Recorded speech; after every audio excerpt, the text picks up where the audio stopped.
And today, our empowered guest is Jennifer Taggert. Hi, Jennifer. Hi, Desiree. And it was the owner of The Smart Mama. The Smart Mama. And she's going to show us how to be smart with Toxic chemicals in the home. It's fascinating. It's fascinating. So tell us a little about yourself. I'm impressed with your education and your background. Thank you. I went to undergraduate school for environmental engineering at California Polytech, and then I have a law degree specializing in environmental law, and my environmental practice is focused on consumer product labeling, which are those warning labels that you see on consumer products, and also Proposition 65, which is a California-specific law.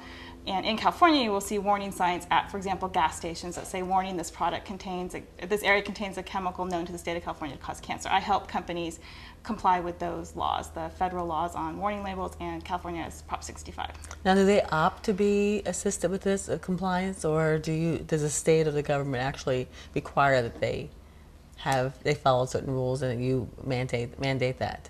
I have an environmental practice, so companies hire me to assist them. The federal and state laws mandate that they comply, but they choose me to help them out. I'm not paid for by the state or anything. Okay, all right, awesome. So the companies actually will opt to do that then? They do, yes.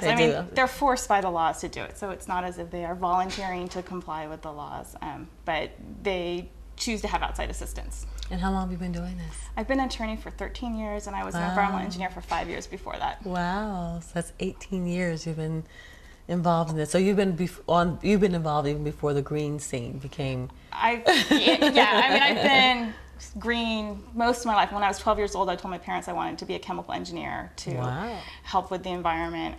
And ever since then, I've been sort of the green granola girl on the bench. So before it was cool. So. Before it's cool, but now it's very cool, and so are you.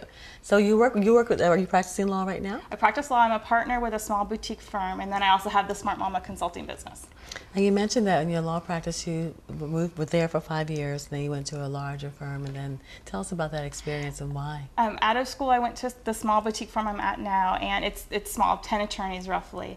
I practiced there for 5 years, a lot of experience, a lot of billable hours, and I decided that I needed to spread my wings, so I went to a much bigger firm, 1,400 attorneys from 10 worldwide, and like Little Red Riding Hood, it was a little bit too, or Goldilocks and Three Bars, sorry, wrong fairy tale. Decided it was too big for me, so then I went to a mid-sized firm thinking that it would be just right, and stayed there for 4 years also practicing environmental law, and realized that I actually like it small, so I went back to the firm I'm at now, and I've been there as a partner for 3 years. Awesome. And then when did you start the Smart Mama? It's evolved. When I decided to get pregnant, being a green granola girl, actually stopped eating fish contaminated with mercury, and it did a bunch of different things, not heating in plastics, taking lukewarm showers, not breathing in gasoline fumes in case I did get pregnant. I even met with my doctor and asked him what else I should do, and he thought I was a little nuts. He's like, most people just come in after they're pregnant. Like, what are you doing? Ask me what toxic chemicals went by. But I had 2 miscarriages in that path to getting pregnant, and it's kind of ironic after trying so many years not to get pregnant, to not be able to get pregnant and stay pregnant. And in researching why those miscarriages occurred, they were both unexplained miscarriages, and realized that environmental factors may have played a role. There's a lot of things in our environment that trigger changes in our bodies, and so I realized that children's environmental health was very personal to me. It became much more personal than just sort of practicing it in my profession, and I was going to new mom classes, the sort of bonding new mom classes, and I was always the green mom. If someone had a question about should I use this baby shampoo or that baby shampoo, or does mercury pass through your breast milk, even the teacher of the class or facilitator of the class would be like, Jennifer, what's the answer? And so I ended up, and people said, can you come to my house and help me go through my cleaners, or tell me how to do this or that, or will you just go shopping with me? And it sort of grew into a business.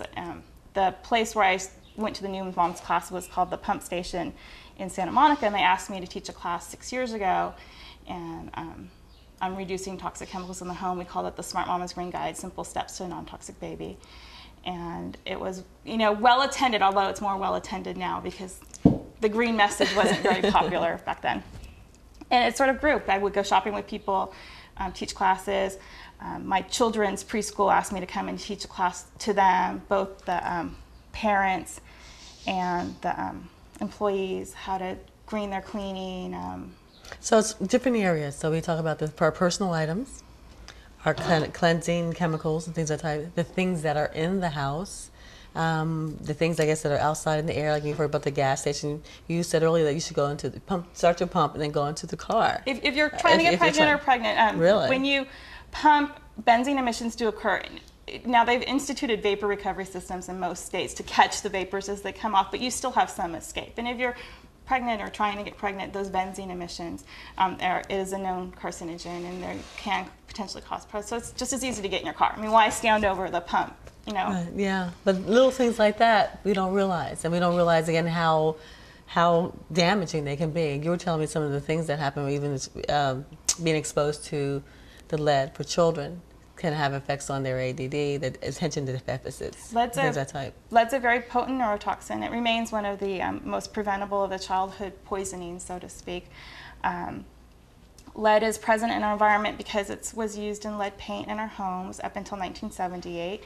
It's present in our environment because it was used as an additive in gasoline until it was phased out in the 80s.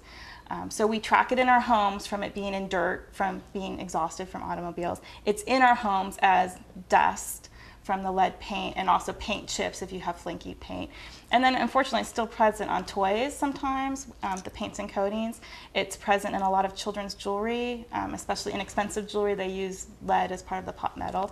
It's in keys. It's added to brass to make brass more machinable. So we have a lot of lead, and those add up. It's not something that comes out of your system, and the exposure adds up. Children under 5 are particularly susceptible. It's a neurotoxin, so it interferes with their development. It can lower IQ, cause them to be fidgety, experience sort of attention deficit type disorders. And all the little exposures, a little bit from toys, a little bit from household dust, it starts adding up in their system. And there's no safe level for lead exposure, and it's an easy thing to reduce. Lead remains a problem, and the biggest problems in the home are lead, pesticides, cleaning products.